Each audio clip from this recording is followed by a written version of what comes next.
नमस्कार प्रेक्षकांनो, मालिकेच्या पुढील काही भागांमध्ये आपल्याला खूपच जबरदस्त असा ट्विस्ट पाहायला मिळणार आहे. कारण स्वानंदीचा खरेपणा हा समोरच्या समोर येणार आहे. कारण समोरला असं वाटत असतं की स्वानंदीच्या घरचे खोटारडे आहेत, स्वानंदी ही तशीच आहे, ते फक्त पैसे लुबाडत आहेत. पण स्वानंदी तिचा खरेपणा कशा पद्धतीनं सिद्ध करणार आहे आणि त्यानंतर समरने जो निर्णय घेतलेला आहे तो मात्र खरंच कौतुकास्पद आहे.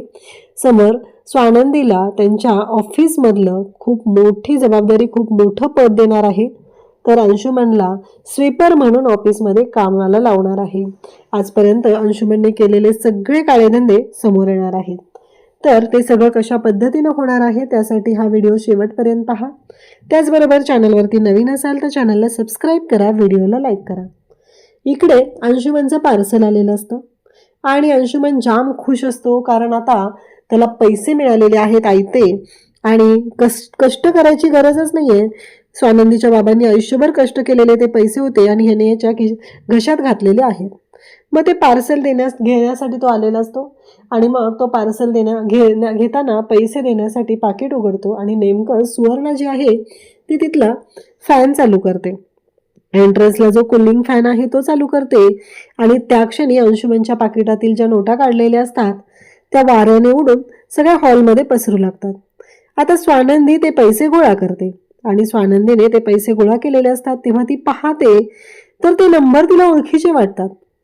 तिला थोडासा डाऊट येतो म्हणून ती पुन्हा त्या नोटा जवळून पाहते.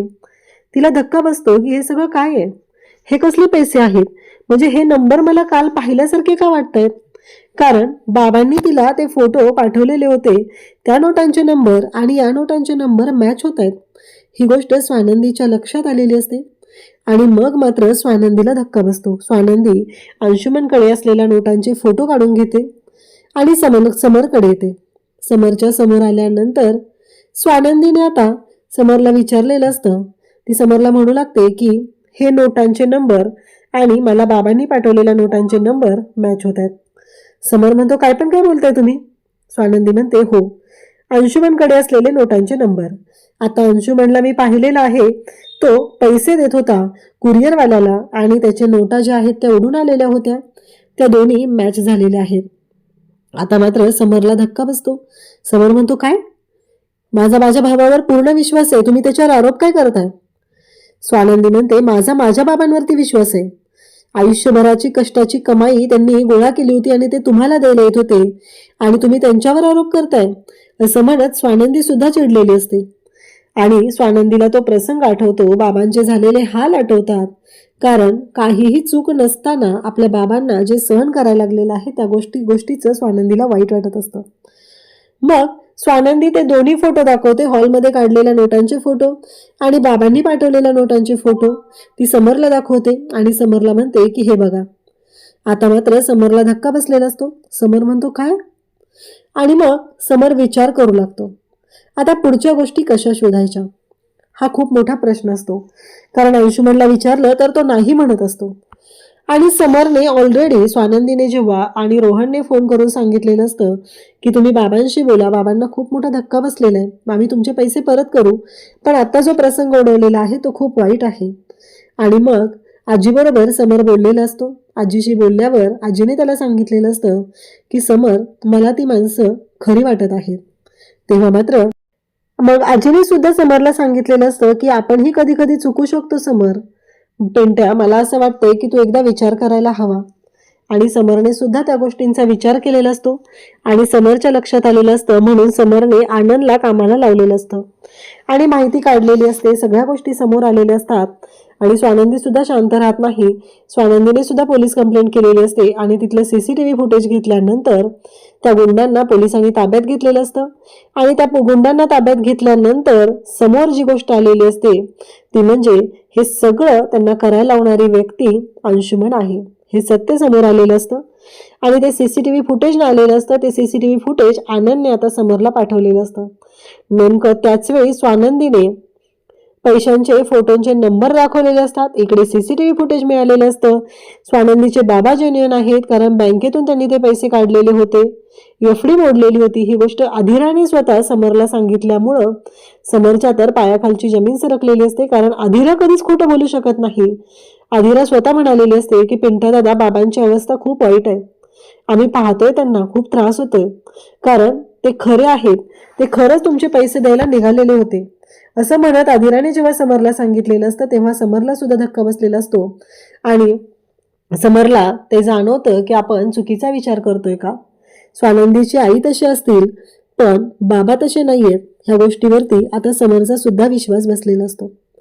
आणि तेव्हा मात्र समर विचार करू लागतो आणि इकडे अंशुमनच्या बँक अकाउंटला जे पैसे आलेले असतात ते सुद्धा चेक केले जातात आणि समरच्या पायाखालची जमीन सरकते, कारण हा स्वानंदीचा खरेपणा स्वानंदीने सिद्ध केलेला असतो. मल्लिका तिला म्हणालेली असते की काहीच गरज नाहीये, समरला अजिबात कोणावर विश्वास बसत नाहीये, तो मालक आहे, त्याला अजिबात असं वाटत नाहीये की तुम्ही खरं बोलताय, कोणी कितीही सांगितलं तरी त्याचा विश्वास बसतच नाही, असं मल्लिकाने सांगितलेलं असतं. आणि स्वानंदी सुद्धा त्याच गोष्टींचा विचार करू लागलेली असते. पण आज स्वानंदीच्या समोर सत्य आलेलं असतं. समरने अंशुमनला थोबाडलेलं असतं आणि बाबांच्या पायाशी घेऊन गेलेला असतो. तिथं बाबांची माफी मागायला लावलेली असते आणि त्यानंतर समरने अंशुमनला सांगितलेलं असतं की आजपासून कंपनीमध्ये साफसफाई करायचं काम तू करायचं आहे. आतापर्यंत तुझ्या खूप गोष्टी आम्ही सहन केलेल्या आहेत, पण इथून पुढे नाही.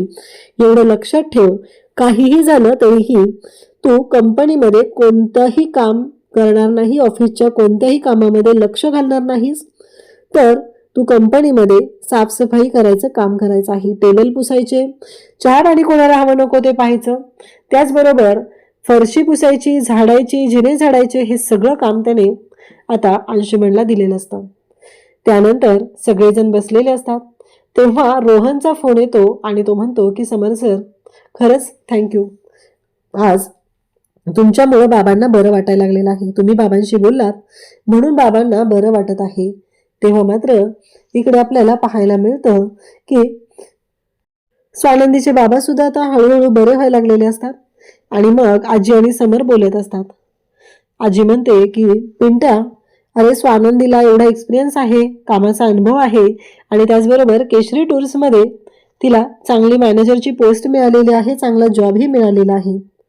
तर मला काय वाटतं माहितीये का, आपल्या ऑफिसमध्ये पण या सगळ्या गोष्टींसाठी एक पोस्ट पाहिजे होती. आपण याच्या आधीही विचार केलेला होता. तर मला असं वाटतंय की आपल्या कंपनीतील ते पद स्वानंदीला द्यावं, कारण आतापर्यंत तिचा जो अनुभव आहे त्याचा सुद्धा आपल्याला फायदा होईल, असा विचार आजी करत असते. तेव्हा आजीने हे समरला सुचवलेलं असतं. त्याचबरोबर आनंद सुद्धा म्हणत असतो की प्रत्येक वेळेस आपल्याला दुसऱ्या ट्रॅव्हल एजन्सीला जावं लागतं, त्यांच्याशी कॉन्टॅक्ट करावा लागतो, त्यापेक्षा त्यांच्यामध्ये आणि आपल्यामध्ये जर अशी व्यक्ती असेल जी हा दुवा साधू शकेल तर हे खूप सोपं होईल, असं जेव्हा बोललं जातं तेव्हा मात्र आता स्वानंदीला ते पद आपण द्यायचं असं समर आणि आनंदने आणि आजीने ठरवलेलं असतं. तेव्हा मात्र इकडे आपल्याला पाहायला मिळतं की जेव्हा या सगळ्या गोष्टी घडत असतात तेव्हा इकडे आनंद अपॉइंटमेंट लेटर तयार करतो आणि स्वानंदीला ते दिलं जातं आणि स्वानंदीला सांगितलं जातं उद्यापासून तुम्ही ते डिपार्टमेंट सांभाळण्यासाठी यायचंय. समर सुरुवातीला काहीच बोलत नाहीये, परंतु ऑफिसमध्ये जेव्हा स्वानंदी जाते तेव्हा तिचं छान असं स्वागत केलं जातं, तिला बुके दिला जातो. आनंद, समर स्वतः तिथे असतात आणि तिचं स्वागत केलं जातं आणि तिला ते जे महत्वाचं पद आहे ते दिलं जातं आणि कंपनीमध्ये आता स्वानंदीची एंट्री झालेली आहे. राजवाडे इंडस्ट्रीजमध्ये त्यांची एंट्री झालेली आहे आणि आता मात्र अंशुमन आणि मल्लिकाची वाट लागलेली आहे. त्यांचा डाव त्यांच्यावरच उधळलेला आहे. अशाच अपडेटसाठी चॅनलशी कनेक्ट राहा. थँक्यू.